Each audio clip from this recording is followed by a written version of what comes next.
براہ راست لیے چلیں گے آپ کو پشاور، جہاں گورنر خیبر پختونخوا فیصل کریم کنڈی اس وقت نیوز کانفرنس کر رہے ہیں۔ اس طرح اگر ہم اکٹھے ہوں گے اور ان کو اس لائن پہ لے کے آئیں گے، لہٰذا یہ چیزیں تھیں جو میں نے آپ کے ساتھ وہ کرنی تھی۔ اور ایک ہم نے اعلامیہ، ایک شارٹ اعلامیہ، تمام پارٹیز کے نمائندگان بیٹھے ہیں، انہوں نے ایک شارٹ اعلامیہ بنایا ہے، وہ میں آپ کو پڑھ کر سناؤں گا، اور اس کے بعد جو ہے ایک جو تفصیل اعلامیہ انشاءاللہ چند دنوں میں جو ہے وہ ہم انشاءاللہ شائع کریں گے۔ اور اس کے ساتھ ساتھ جو ہے ہمارے جو مسئلے مسائل ہیں، چاہے وہ صوبے کے حوالے سے ہیں، چاہے وفاق کے حوالے سے ہیں۔ وفاق کا نمائندہ تو میں خود بھی ہوں، لیکن امیجیٹلی جو ہمارے مسائل حل کر سکتے ہیں وہ امیر مقام صاحب یہاں پر بیٹھے ہوئے ہیں، اور ہمارے ساتھ جو یہاں پر سیاسی مشران آپ دیکھ رہے ہیں اس ٹیبل بیٹھے ہیں، ان کا یہاں اس صوبے کا تجربہ، اس صوبے کی سیاست کا تجربہ آپ اگر دیکھیں، میرے دائیں یا بائیں جو ہمارے مشران بیٹھے ہوئے ہیں، ان کے مشاورت سے انشاءاللہ تعالی ہم صوبے کے امن و امان کے لیے اور وسائل کے لیے جو ہے وہ آگے بڑھیں گے۔ ایک اعلامیہ جو کہ میں تمام پارٹیز نے بنایا، میں اس کو آپ کو پڑھ کے سناتا ہوں۔ نمبر 1، صوبے کی سیاسی قیادت نے صوبے میں امن و امان کے خوفناک حد تک بڑھتی صورتحال پر تشویش کا اظہار کرتی ہے۔ جاری سال گزشتہ سال کی نسبت زیادہ خونریزی کا شکار رہا۔ گزشتہ مہینے 70 سے زیادہ سیکیورٹی اہلکار کی شہادتیں ہوئیں، اور کورم میں فرقہ وارانہ فساد کی آگ میں 200 سے زیادہ قیمتی جانیں ضائع ہوئیں۔ مرکزی اور صوبائی حکومت امن و امان کی صورتحال میں ناکام دکھائی دے رہی ہے۔ نمبر 2، یہ اجلاس صوبے کی مالی و سیاسی صورتحال اور صوبے کے مفادات کے تحفظ کے تمام سیاسی جماعتوں کی نمائندگی پر سیاسی کمیٹی اور ٹیکنیکل کمیٹی قیام کا فیصلہ کرتی ہے۔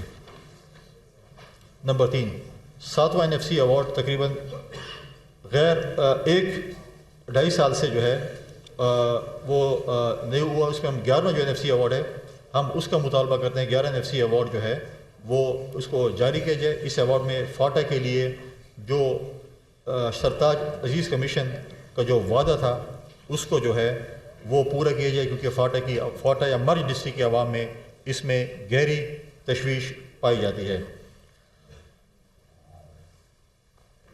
یہ فورم متفقہ طور پر اس تاریخی حقیقت کا اعادہ کرتی ہے کہ صوبے میں پائی جانے والی مائنز اینڈ منرل صوبے کے عوام کی ملکیت اور آنے والی نسلوں کی امانت ہے، اور مطالبہ کرتی ہے کہ صوبے میں دی گئی لیزز کی تفصیلات عوام کے سامنے لائی جائیں۔ پاک افغان بارڈر کے تجارتی راستوں کو ہر قسم کی تجارت کے لیے کھولا جائے۔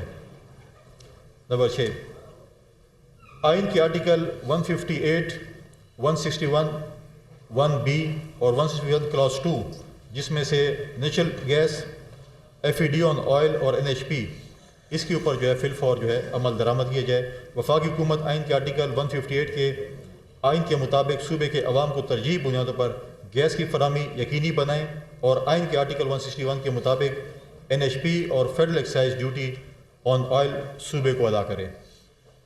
مشترکہ ہیلتھ کونسل کا اجلاس آئینی مدت کے مطابق باقاعدگی سے بلایا جائے۔ صوبہ خیبر پختونخوا کے پرامن پشتونوں کو دوسرے صوبوں میں اور مرکز یا اسلام آباد میں بے جا تنگ نہ کیا جائے۔ صوبائی حکومت کی پرفارمنس آڈٹ کی جائے۔ یہ ہمارے جو ہے مطالبات ہیں جو ہمارے کمیٹی کے ممبران نے جو ہے وہ بنائے ہیں۔ یہ میری تجاویز، اگر ہم سب بیٹھے ہوئے ہیں، اگر کسی نے کویسچنس کرنے تو تمام لیڈران سے آپ کر سکتے ہیں۔ اس پر یہ بتائیں کہ یہ تو ہو گیا بالکل کس طرح ہمیشہ مائک آن۔ لیکن اس کے علاوہ بھی اگر ان تجاویز پر عمل نہیں ہوا تو آپشن بھی آپ لوگوں نے رکھا ہے۔ دیکھیں، یہ تو آپ اف اینڈ بٹ کی بات کریں، آپ کہہ رہے ہیں کہ یہ آپ نے کر لیا اور یہ کچھ نہیں ہو رہا۔ انشاءاللہ ہم اکٹھے ہیں اور آپ کو پازیٹیو ہونا چاہیے۔ آپ پی ٹی آئی کی حکومت والی باتیں نہ کریں، آپ پازیٹیوٹی والی بات کریں۔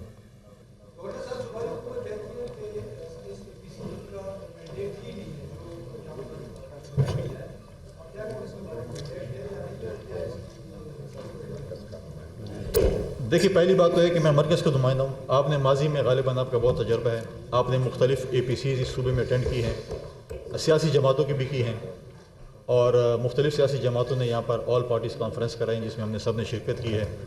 تو آپ کیا سمجھتے ہیں کہ ہم چھوڑ دیں صوبائی حکومت کو کہ وہ ملیٹنٹس کو اس صوبے کو برباد کرنے دیں، اس صوبے کا ٹھیکہ ملیٹنٹس کو دے دیں۔ ہم یہ نہیں کریں گے۔ اے پی سی کا مینڈیٹ ہے یا نہیں ہے وہ تو خیر اب کیا بولیں گے، انشاءاللہ تعالیٰ آپ دیکھیں گے کہ اس اے پی سی سے آپ کو بہت سی پازیٹیو چیزیں دیکھنے کو ملیں گی۔ صاحب یہ بات کی ہے جو بات پیش کی اس میں نعمان کے حوالے سے بی بی سی میں کیا ڈسکشن ہوئی اور اس میں کیا فیصلے ہوئے کچھ نہیں بتایا۔ ہماری اس میں شک موجود تھی۔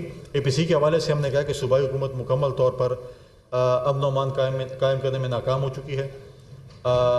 سی ایم صاحب کا اپنا ضلع اور آئی جی پی صاحب کا اپنا ضلع جو ہے وہ آگ کی لپیٹ میں ہے۔ ہمارے فوجی نوجوان، ہمارے پولیس کے نوجوان، ہمارے سرکاری ملازمین روزانہ کی بیس پہ جنازے اور شہادتیں اٹھا رہے ہیں اور ہماری صوبائی حکومت کو چپ کا روزہ لگا ہوا ہے۔ آج تک آپ نے کبھی بھی کابینہ کے اجلاس میں کرم پہ، جنوبی اضلاع پہ یا صوبے کے امن و امان پہ کبھی کوئی اجلاس نہیں دیکھا ہوگا۔ آپ نے کبھی بھی صوبائی اسمبلی میں یہ ایجنڈا نہیں دیکھا ہوگا کہ ہم کسی ان کیمرہ یا کیمرے کے اندر کیمرے کے سامنے بھی کوئی آپ نے امن و امان کے حوالے سے کوئی صوبائی اسمبلی کا آپ نے نہیں دیکھا ہوگا کہ کوئی ایسا اجلاس ہوا ہو۔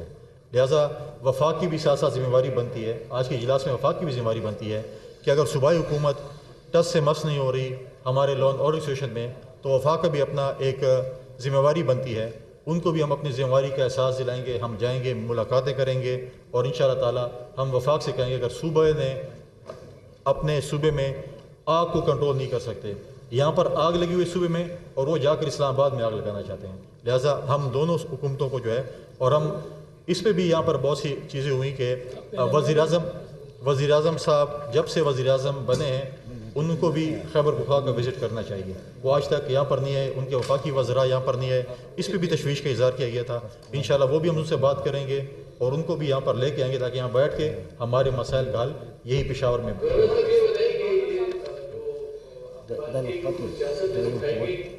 اگر کل آپ کے نقشے قدم پر چلتے ہوئے وہ بھی کوئی اے پی سی بلاتے ہیں ضلع ہاؤس میں اور آپ کو دعوت دیتے ہیں تو یہ باقی سیاسی جماعتیں اور آپ کو تشریف لے کر جائیں گے، شرکت کریں گے اس اے پی سی میں اگر ضلع ہاؤس کو ہوتی ہے کل؟